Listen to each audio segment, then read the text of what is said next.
गांव में एक बूढ़ी माई रहती थी। माई का आगे पीछे कोई नहीं था, इसलिए बूढ़ी माई बेचारी अकेली रहती थी। एक दिन उस गांव में एक संत आए। बूढ़ी माई ने महात्मा जी का बहुत ही प्रेम पूर्वक आदर सत्कार किया। जब महात्मा जी जाने लगे तो बूढ़ी माई ने कहा, महात्मा जी, आप तो ईश्वर के परम भक्त हैं। कृपा करके मुझे ऐसा आशीर्वाद दीजिए जिससे मेरा अकेलापन दूर हो जाए। अकेले रह करके उब चुकी हूँ। तब उन महात्मा ने मुस्कुराते हुए अपनी झोली में से बाल गोपाल की एक मूर्ति निकाली और बुढ़िया माई को देते हुए कहा, माई ये लो आपका बालक है, इसका अपने बच्चे की तरह प्रेम पूर्वक लालन पालन करती रहना। बुढ़िया माई बड़े लाड प्यार से ठाकुर जी का लालन पालन करने लगी। एक दिन गांव के कुछ शरारती बच्चों ने देखा कि माई मूर्ति को अपने बच्चे की तरह लाड कर रही है। नटखट बच्चों को माई से हंसी मजाक करने की सूझी। उन्होंने माई से कहा, अरे मैया सुन, आज गांव में जंगल से एक भेड़िया घुस आया है जो छोटे बच्चों को उठाकर ले जाता है और मारकर खा जाता है। तू अपने लाल का ख्याल रखना, कहीं भेड़िया इसे उठाकर ना ले जाए। बुढ़िया माई ने अपने बाल गोपाल को उसी समय कुटिया में विराजमान किया और स्वयं लाठी लेकर दरवाजे पर पहरा लगाने के लिए बैठ गई। अपने लाल को भेड़िए से बचाने के लिए बुढ़िया माई भूखी प्यासी दरवाजे पर पहरा देती रही।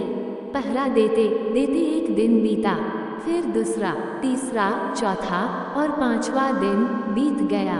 बुढ़िया माई 5 दिन और 5 रात लगातार बगैर पल के झपकाए भेड़िए से अपने बाल गोपाल की रक्षा के लिए पहरा देती रही।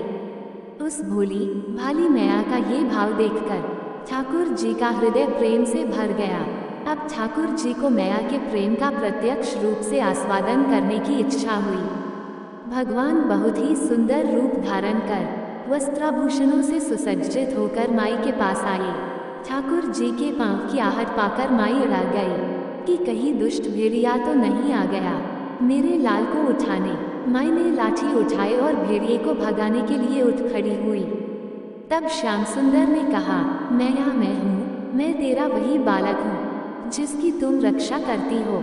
माई ने कहा, क्या, चल हट, तेरे जैसे बहुत देखे हैं, तेरे जैसे सैकड़ों अपने लाल पर न्यौछावर कर दूँ। अब ऐसे मत कहियो, चल भाग जा यहाँ से। ठाकुर जी मैया के इस भाव और एकनिष्ठता को देखकर बहुत ज्यादा प्रसन्न हो गए।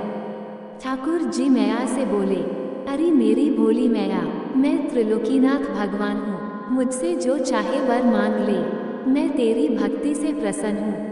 बुढ़िया माई ने कहा, अच्छा आप भगवान हो, मैं आपको 100 प्रणाम करती हूँ।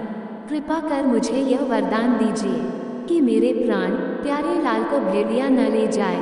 अब ठाकुर जी और ज्यादा प्रसन्न होते हुए बोले, तो चल मैया, मैं तेरे लाल को और तुझे अपने निज धाम लिए चलता हूँ, वहाँ भेड़िए का कोई भय नहीं है। इस तरह प्रभु बुढ़िया माई को अपने निज धाम ले गए। भगवान को पाने का सबसे सरल मार्ग है, भगवान को प्रेम करो, निष्काम प्रेम जैसे बुढ़िया माई ने किया। हमें अपने अंदर बैठे ईश्वरीय अंश की काम, क्रोध, लोभ, मोह और अहंकार रूपी भेड़ियों से रक्षा करनी चाहिए। जब हम पूरी तरह से तन्मय होकर अपनी पवित्रता और शांति की रक्षा करते हैं तो एक न एक दिन ईश्वर हमें दर्शन जरूर देते हैं। यदि आपको ये स्टोरी पसंद आया तो प्लीज़ वीडियो को लाइक करें, शेयर करें और हमारे चैनल को सब्सक्राइब करना ना भूलें। धन्यवाद।